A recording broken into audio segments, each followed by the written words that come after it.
من الشيطان الرجيم بسم الله الرحمن الرحيم فما للذين كفروا قبلك مهطعين عن اليمين وعن الشمال عزين أيطمع كل امرئ منهم أن يدخل جنة نعيم كلا إنا خلقناهم مما يعلمون فلا أقسم برب المشارق والمغارب إنا لقادرون على أن نبدل خيرا منهم وما نحن بمسبوقين فذرهم يخوضوا ويلعبوا حتى يلاقوا يومهم الذي يوعدون يوم يخرجون من الأجداث سراعا كأنهم إلى نصب يوفضون خاشعة أبصارهم ترهقهم ذلة ذلك اليوم الذي كانوا يوعدون۔ پس کافروں کو کیا ہو گیا ہے کہ وہ آپ کی طرف دوڑے چلے آ رہے ہیں، داہنی جانب سے اور بائیں جانب سے جماعت در جماعت ہو کر۔ کیا وہ طمع کرتا ہے ان میں سے ہر انسان طمع کرتا ہے کہ وہ جنت میں، نعمتوں والی جنت میں داخل ہو جائے گا؟ ہرگز نہیں۔ یقیناً ہم ان کو جانتے ہیں، یقیناً ہم نے ان کو پیدا کیا ہے اس چیز سے کہ جس کو وہ خود جانتا ہے۔ پس قسم ہے مشرق اور مغرب کے رب کی، یقیناً ہم قادر ہے کہ ہم ان سے بہتر کے ذریعے سے بدل دیوے، اور وہ ہمیں تھکانے والے نہیں ہیں۔ بس آپ ان کو چھوڑ دیجئے کہ وہ کھیلتے رہے اور اپنے کاموں میں لگے رہے یہاں تک کہ ان کے اس دن سے مل جائے کہ جس کا ان سے وعدہ کیا جاتا ہے۔ جس دن وہ قبروں سے نکلیں گے تیزی کے ساتھ، گویا کہ وہ نشان کی طرف دوڑ رہے ہیں، ان کی نگاہیں جھکی ہوئی ہوگی، ان پر ذلت چھائی ہوئی ہوگی، اور ان سے کہا جائے گا کہ یہ وہی دن ہے کہ جس کا ان سے وعدہ کیا جاتا ہے۔ اللہ سبحانہ و تعالیٰ نے اوپر والی آیات کے اندر فرمایا تھا مومنین کی صفات کو، کہ مومن نیک مومن ہیں، ان کے اندر کیا صفات ہونے چاہیے، تو وہ ساری کی ساری صفتوں کو ذکر فرمایا تھا، اور پھر اس کا بدلہ بھی ذکر فرمایا تھا کہ وہی لوگ ہیں جو جنت کے ساتھ، باغات کے اندر اکرام کے ساتھ، عظمت کے ساتھ رہیں گے۔ تو وہ عظمت کے ساتھ رہنے والے، باغات کے اندر رہنے والے وہ لوگ ہیں۔ تو ان کا جب تذکرہ ہوا، اللہ کے نبی صلی اللہ علیہ وسلم نے مومنین کے لیے یہ جنت کا تذکرہ فرمایا، تو کافر لوگ یہ جب ایسی باتیں آتی ٹولہ کا ٹولہ ہو کر آ جاتے اللہ کے نبی صلی اللہ علیہ وسلم کے پاس۔ یعنی ہونا تو یہ چاہیے کہ آ کر ایمان قبول کرے، اور ایمان قبول کر کے اپنے اندر بھی ایسے اچھے صفات کو پیدا کرے، لیکن انہوں نے یہ نہیں کیا، بلکہ ٹولہ کا در ٹولہ آتے تھے، ٹولہ بنا کر، ٹولیاں بنا کر، اور آنے کے بعد پھر کہتے تھے تم جنت میں جاؤ گے۔ ارے جنت میں جانے کا ہوگا تو سب سے پہلے ہم جائیں گے۔ اللہ تعالیٰ نے ہم کو مال و دولت دیا، کتنا آرام سے رکھا ہے، تو جنت میں تو ہم جائیں گے، تم کہاں سے جاؤ گے؟ تمہارا جانا ہوگا تو اس سے پہلے تو ہم چلے جائیں گے، وہاں تو ہمارا اصل درجہ ہے، ہم بڑے مقام والے ہیں۔ تو آ کر اس طرح سے مذاق، ارے تمہاری کیا ایسے، تم کیا جاؤ گے جنت میں، اس طرح کہہ کے مذاق اڑاتے تھے اللہ کے نبی صلی اللہ علیہ وسلم۔ تو اس پر یہ آیت کریمہ نازل ہوئی۔ اللہ تبارک و تعالیٰ فرماتے ہیں کہ ان کافروں کو کیا ہو گیا ہے کہ وہ دائیں اور بائیں جانب سے ٹولیاں بنا کر دوڑتے ہوئے آ رہے ہیں آپ کی طرف۔ ہونا تو یہ چاہیے کہ ایمان قبول کر لے، ہونا تو یہ چاہیے کہ یہ قرآن کی ہدایت کی آیتوں کو سن کر اپنے اندر ہدایت کو بھر لے، لیکن یہ لوگ الٹا ہی کر رہے ہیں، اوپر سے مذاق اڑا رہے ہیں، دائیں جانب سے اور بائیں جانب سے حزین یعنی متفرق ہو کر ٹولیاں بنا کر اور آ رہے ہیں۔ ایتمعو، کیا ان میں سے ہر ایک یہ چاہتا ہے اور یہ طمع کرتا ہے، لالچ کرتا ہے کہ وہ نعمتوں کے باغات میں داخل ہو جائے گا؟ کہ یہ چاہتے ہیں کہ بھائی ہم نعمتوں والے باغات میں داخل ہو جائیں گے اور ایسا اپنے آپ کا دعویٰ کرتے ہیں کچھ کیے بغیر؟ کھلا، اللہ تعالیٰ فرماتے ہیں ہرگز ایسا ہونے والا نہیں ہے کہ تم کیا جھوٹا اپنے منہ سے دعویٰ کر رہے ہو کہ ہم جنت میں چلے جائیں گے، جنت ہمارے لیے کیسے تم نے کہہ دیا؟ انا خلقناہم مما یعلمون، یقیناً ہم نے ان کو پیدا کیا ہے اس چیز سے کہ جس کو وہ خود جانتے ہیں۔ ان آیات کی تفسیر، اس آیت کریمہ کی تفسیر دو طریقے سے کی گئی ہے۔ ایک تو یہ کہ مقصد یہ ہے کہ اللہ سبحانہ و تعالیٰ فرماتے ہیں کہ یہ کافر لوگ یہ آخرت کو نہیں مانتے تھے، آخرت کا انکار کرتے تھے کہ آخرت وغیرہ کچھ بھی ہونے والا نہیں ہے اور دوبارہ کہاں سے پیدا کریں گے، گل سڑ کے مٹی ہو جائیں گے۔ تو اللہ تبارک و تعالیٰ فرماتے ہیں کہ یقیناً ہم نے اس چیز سے پیدا کیا ہے جس کو یہ لوگ خود جانتے ہیں، یعنی ہر انسان جانتا ہے کہ وہ کس سے پیدا ہوا ہے، ایک تو ناپاک قطرہ اور دوسری مٹی۔ تو مٹی اور ناپاک قطرے کے ذریعے سے اس کی پیدائش ہوئی ہے۔ تو مٹی کے ذریعے آدم علیہ السلام سب سے پہلے انسان جو ان کو بنایا گیا مٹی کے ذریعے سے، اور پھر ناپاک قطرے کے ذریعے سے جس کو کوئی دیکھنا پسند نہیں کرتا ہے اور کپڑے پر لگ جاتا ہے تو فوراً دھو دیا جاتا ہے، ایسے ناپاک قطرے کے ذریعے سے انسان کو پیدا کیا گیا، اور جو جس کی کوئی حیثیت نہیں ہے اور جس سے پیدا کرنا بڑا مشکل، کہ پیدا بھی کہ ایسے سے انسان بنے گا وہ سوچ بھی نہیں سکتا ہے۔ جب اس سے پیدا کر دیا تو ایک مرتبہ پیدا کرنے کے بعد جب ہڈیاں اور گلی سڑی ہے تو ان سے پیدا کرنا تو اور آسان ہے۔ ایک مرتبہ جب ہڈیاں اور یہ گلی سڑی، جب نمونہ موجود ہے تو بنانا اور آسان، وہ تو ریپیئرنگ کام ہوا، اور وہ تو کچھ نہیں تھا اور بنانا۔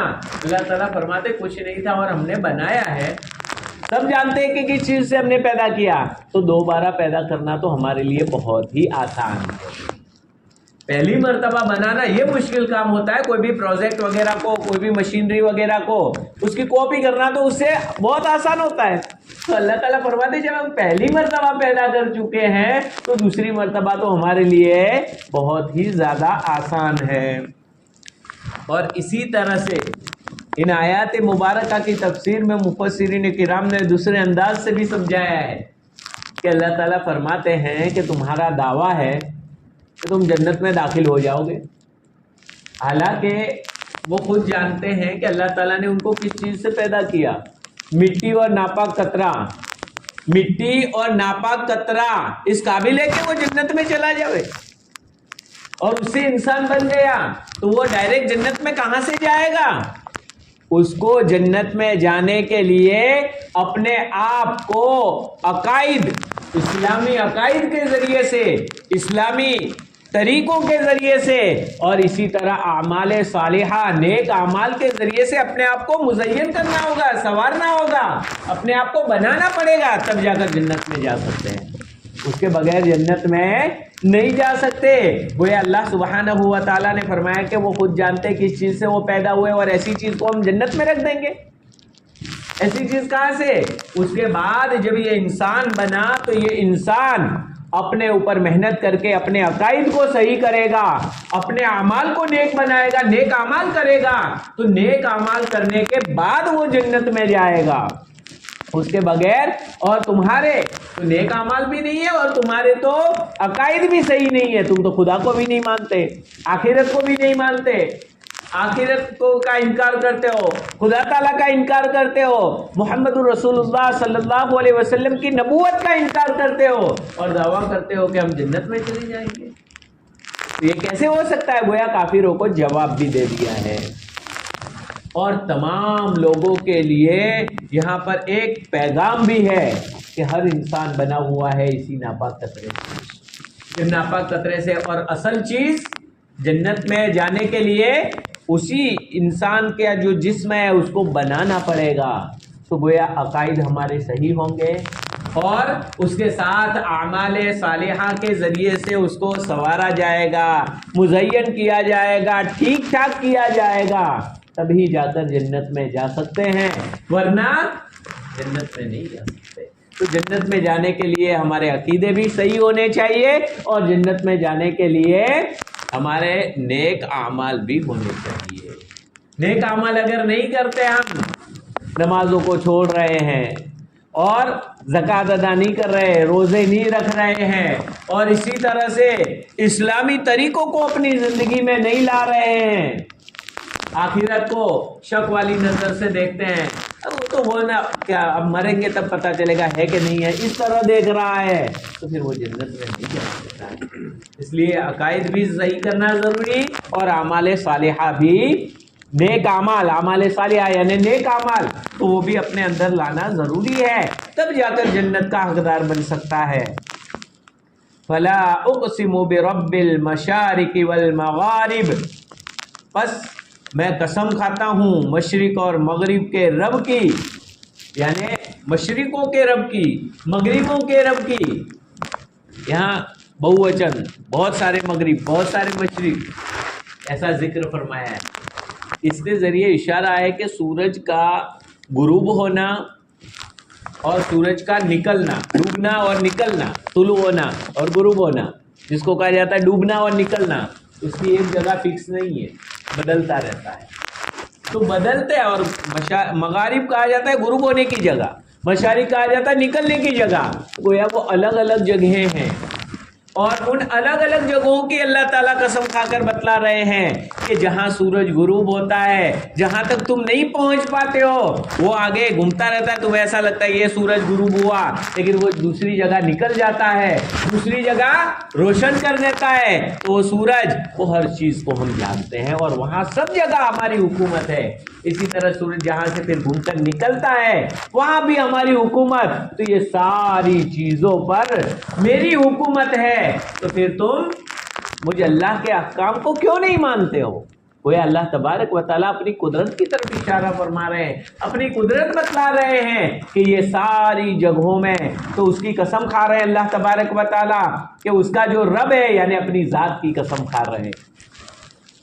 انا لقادرون، یقیناً ہم قادر ہے، ہم طاقت رکھتے ہیں کس پر؟ الا ان نبدل خیرا منہم، کہ ان سے بہتر کے ذریعے بدل دے ہوئے. یہ مشرکین مکہ یہ آپ کے سامنے اس طرح سے حرکتیں کرتے ہیں، مذاق اڑاتے ہیں، ایمان قبول نہیں کرتے، ہم ان سے بہتر لوگوں کے ذریعے سے بدل دے ہوئے. ایک تفسیر کے مطابق اللہ سبحانہ و تعالیٰ نے جب اپنے نبی کو بھیجا اور نبی کی قدر نہیں کی مکہ والوں نے، تو مدینہ والے دے دیے، انصار دے دیے، اور مدینہ والوں نے قدر کی اور وہاں سے دین پھیلا. تو جب قدر نہیں کی جاتی ہے اللہ تبارک و تعالیٰ نعمت کو چھین لیتے ہیں. اور یہی مکہ والے، مدینہ والوں نے آہستہ آہستہ حملہ کیا اور آہستہ آہستہ مکہ کو فتح کر لیا، اور سارے کے سارے وہ کفار کے سرگنے تھے سب مارے گئے، سب کو قتل کر دیا گیا، اور مکہ کے اوپر قبضہ کر کے وہاں پر بھی پھر سب مسلمان، نئی نسل سب مسلمان بدل دیا اللہ تبارک و تعالیٰ. تو اللہ تبارک و تعالیٰ بدل دینے پر قادر ہے کہ اللہ تبارک و تعالیٰ پورا کا پورا نظام تبدیل کر دے. ایک تو یہ تفسیر کی گئی، دوسری یہ تفسیر کی گئی ہے ان آیات کی کہ یہ لوگ کہتے ہیں کہ دوبارہ کیسے زندہ ہوں گے. تو اللہ تبارک و تعالیٰ ہر چیز پر قادر ہے کہ تم کو دوبارہ زندگی دے کر دوبارہ تم کو پیدا زندہ کرے. تو یہ اس پر بھی اللہ تبارک و تعالیٰ، یعنی تمہاری اس زندگی کو چھین لے وے اور بدل کر دوسری زندگی دے دے وے آخرت کی. لیکن اب وہاں پر اعمال نہیں کر سکتا آدمی، وہاں پر اعمال کا دروازہ بند، جیسے ہی آنکھ بند ہوئی قبر میں گیا، عمل کا دروازہ بند ہو جائے گا. اب سبحان اللہ کہنے کا محتاج ہو جائے گا، اب کوئی عمل نہیں چلے گا. تو ہم قادر ہے اس بات پر کہ اس کے بہتر کے ذریعے سے، ہم اس سے بہتر کے ذریعے سے ان سے بہتر کے ذریعے سے ہم بدل دے وے وما نحن بمسبوقین، وہ ہمیں عاجز کرنے والے نہیں ہیں.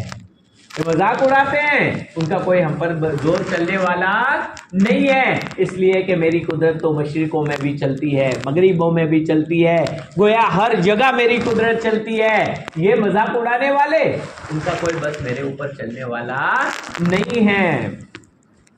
فَذَرْهُمْ يَخُوضُوا وَيَلْعَبُوا، بس آپ ان کو چھوڑ دیجئے کہ وہ باتوں میں لگے رہے اور کھیل کود کرتے رہے، یہاں تک کہ وہ مل جائے ان کے اس دن سے کہ جس کا ان سے وعدہ کیا جاتا ہے. یعنی اللہ کے نبی صلی اللہ علیہ وسلم کو تسلی دی جا رہی ہے اور حکم دیا جا رہا ہے کہ اے نبی جی ان مذاق کرنے والوں کو چھوڑ دو ان کی حالت پر. وہ مذاق اڑا کر خوش ہوتے ہیں، وہ چھوڑ دو ان کی حالت پر، توجہ مت کرو. معلوم ہوا اس سے کہ فتنہ خور فتنہ پھیلا رہے ہو اور فتنہ اندازی میں بکواس کر رہے ہو تو ان کی طرف توجہ نہیں کرنی چاہیے. ہاں اللہ کے نبی صلی اللہ علیہ وسلم کی شان میں یا اللہ رب العالمین کی شان میں کوئی گستاخی وغیرہ کرے تو ہم خاموش نہیں رہیں گے، لیکن دوسری طرح ہمیں کچھ کہہ رہے ہو اور یہ تو اس وقت خاموشی کے ساتھ نکل جاوے یا ان کی طرف کوئی توجہ نہ کرے. ہاں شریعت کے خلاف، اسلام کے خلاف، نبی کے خلاف اس کو مسلمان برداشت نہیں کر سکتا. اپنے اوپر کوئی بات کوئی کہہ رہا ہے تو ٹال دو. ہوتا ہے ہمارے مسلمانوں میں سے بھی بات نہ سمجھ جب ہوتا ہے تو یہ آ گئے فلانے آ گئے، یہ آ گئے، یوں آ گئے، وہ بکواس کرنے والے کرتے ہوتے ہیں، کوئی توجہ نہیں دیں گے، آپس میں جھگڑا نہیں کریں گے. تو یہ اللہ سبحانہ و تعالیٰ فرماتے ہیں اے نبی جی آپ ان کو چھوڑ دیجئے، وہ اپنی باتوں میں گھسے رہے، لگے رہے اور کھیل کر کود کرتے رہے یہاں تک کہ وہ ان سے اس دن سے مل جاوے کہ جس کا ان سے وعدہ کیا جاتا ہے، یعنی آخرت کا دن، قیامت کا دن ان سے وہ ملنے والا ہے. اور اس دن وہ وہاں پہنچیں گے، کیا حالت ہوگی؟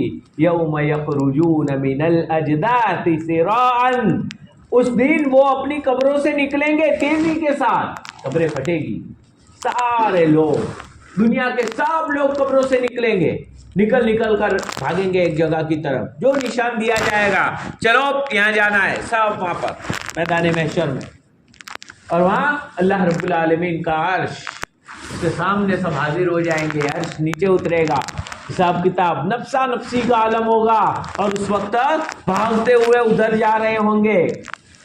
تو یوم یخرجون من الاجداث سراعا، اس دن وہ قبروں سے نکلیں گے تیزی کے ساتھ جا رہے ہوں گے، گویا کہ وہ ایک نشان کی طرف دوڑ رہے ہیں. حکم دیا جائے گا چلو، تو وہاں پر دوڑتے ہوئے سب لوگ جا رہے ہوں گے. خاشعۃ ابصارہم، ان کی نگاہیں جھکی ہوئی ہوگی. آج پوچھتے ہیں، آج مذاق اڑا رہے ہیں، آج بہت شور و غوغا کر رہے ہیں، ہماری طاقت ہے، ہم جنت میں جائیں گے، وہاں ڈھیلے ڈس ہو کر آئیں گے، اپنی نگاہیں جھکی ہوئی ہوگی. وَتَرْهَقُهُمْ ذِلَّةٌ، ان پر ذلت اور رسوائی چھائی ہوئی ہوگی، ذلیل ہو جائیں گے اور ذلت کے ساتھ اس دن حاضر ہوں گے. کہ کتنی خطرناک، سارے اولین اور آخرین دنیا کے ہوں گے، سب کے بیچ میں ذلت اور رسوائی، بے عزتی ہوگی سب کے بیچ میں. یہ کتنی بڑی بے عزتی. اسی لیے تو شیخ عبد القادر جیلانی رحمۃ اللہ علیہ جیسے اتنے بڑے اللہ کے ولی کعبۃ اللہ کے سامنے کنکریوں پر اپنا سر مبارک رکھ کر رو رہے ہیں اور کہہ رہے ہیں اے اللہ بخش دے، اے اللہ بخش دے. مومن بھی ہے، کامل ولی بھی ہے، ولیوں کے سردار بھی ہے، اس کے باوجود اللہ کا ڈر دیکھو، اللہ تبارک و تعالیٰ کا. کعبۃ اللہ کے سامنے، وہاں پلاسٹر بھی نہیں تھا اس وقت، کنکریلی زمین، سجدہ کر کے رو رہے ہیں، کہہ رہے ہیں اے اللہ بخش دے، اے اللہ بخش دے، اے مولا بخش دے، اور اگر میری بخشش نہیں تو قیامت کے دن مجھے اندھا اٹھانا تاکہ لوگوں کے درمیان شرمندہ میں نہ ہو جائے. کتنا ڈر، کتنا خوف ان کے دلوں میں. اور آج تھوڑی سی ٹوٹی پھوٹی نماز پڑھ لی اور ہم تو بہت بڑے دیندار بن گئے، کتنا ہم نے اپنے آپ کو سمجھ لیا ہے. حالانکہ ہر وقت ہر مومن کو ڈرتے رہنا چاہیے اور ہر وقت اپنے دل میں اللہ تبارک و تعالیٰ کا ڈر ہونا اور اپنے اعمال میں کچھ نہیں کر رہا ہوں، اپنے اعمال کو کمتر سمجھنا، اللہ بخش دے، اللہ تعالیٰ کے سامنے معافی مانگتے رہنا، یہ بڑی اصل زندگی ہے، تو وہ ایمان کی نشانی ہے۔ اور مطمئن ہو کر آدمی بیٹھا ہے، یہ خطرے کی چیز ہے۔ اس لیے ہمیں ہر ایک کو مطمئن ہو کر نہیں بیٹھنا چاہیے، بلکہ اللہ تبارک و تعالیٰ کے سامنے اپنے گناہوں کی معافی ہمیشہ مانگتے رہنا چاہیے، اللہ تبارک و تعالیٰ سے امید بھی رکھنی چاہیے، لیکن ساتھ میں ہمیشہ معافی مانگتے رہنا چاہیے، ڈر بھی ہمارے دلوں میں ہونا چاہیے، اللہ آخرت کا ڈر اور فکر یہ ہر وقت ہمارے سامنے ہونی چاہیے، ہمارے سامنے ہر وقت آخرت ہونی چاہیے، یہ اس کی طرف قرآن کریم میں بھی اشارے ملتے ہیں۔ تو ان کے اوپر ذلت چھائی ہوئی ہوگی، اور پھر ذالک الیوم الذی کانوا یوعدون، یہ ان کا وہی دن ہے کہ جس کا ان سے وعدہ کیا جاتا ہے۔ دنیا میں کہا جاتا ہے بھائی مرنا ہے، آخرت آنے والی ہے، ایک دن اللہ رب العالمین کے سامنے پیش ہونا ہے، اس وقت کہا جائے گا یہی وہ دن ہے جس میں تم شک کرتے تھے، ارے مریں گے تو دیکھا جائے گا، دیکھ لو آج۔ تو ذلت اور رسوائی کی زندگی، اس دن کی ذلت اور رسوائی کے مقابلے میں دنیا کی ذلت اور رسوائی یہ بہت، اسی لیے تو حضرت مولانا اشرف علی تھانوی رحمۃ اللہ علیہ، ان کی 2 بیویاں تھیں، 2 بیویوں کے درمیان میں انصاف کرنا چاہیے، وہ انصاف کرتے بھی تھے۔ ایک مرتبہ ایک میواتی صاحب آئے اور یہ تربوز جو کھانے کا آتا ہے وہ لے کر آئے اور کہا کہ حضرت آپ کی 2 بیویاں، مجھے معلوم ہے آپ دونوں کو، تو میں 2 لایا ہوں تربوز۔ تو کہا کہ لیکن اور دونوں کو تول کے لایا ہوں، دونوں برابر سرابر ہے، تاکہ ایک ادھر بھیجو آپ ایک ادھر بھیجو، آپ کو تکلیف نہ ہو۔ تو کہا کہ ارے میاں جی، اگر ایک میٹھا نکلا ایک پھیکا نکلا تو؟ حضرت مولانا اشرف علی تھانوی رحمۃ اللہ علیہ نے فرمایا کہ اگر ایک میٹھا نکلا اور ایک پھیکا نکلا تو دونوں کے درمیان ناانصافی ہو جائے گی نا، ایک کو میٹھا گیا ایک کو پھیکا گیا، اور 2 عورتیں ہو تو دونوں کے درمیان میں برابری کرنا ضروری ہے، ورنہ قیامت میں پکڑ ہوگی، آخرت میں پکڑ ہوگی۔ تو کہا کہ لاؤ اس کا بھی علاج ہے۔ دونوں منگوائے اور چھری منگوائی، چھری سے کاٹ کر وہاں خانقاہ میں ترازو بھی رکھتے تھے، دونوں میں رکھا، یہ آدھا اور یہ آدھا، اس طرح ادھر اور ادھر برابر کر دیا۔ وہ میواتی کہنے لگا کہ ارے مولوی جی آپ تو بہت پریشانی اٹھاتے ہو، بہت تکلیف اٹھاتے ہو ایسی چھوٹی چیز میں، آج کل بھی ایسی چھوٹی چیزوں میں نہیں دیکھنے کا بہت ملتے کہ ذرا ہم ایسی دین کی یا تقوی کی بات، ارے تو تقوی سے یار نہیں، تقوی پر تو چلنا ہی ہے نا۔ تو وہ کہنے لگا کہ اب تو اتنی چھوٹی چیز بہت پریشانی۔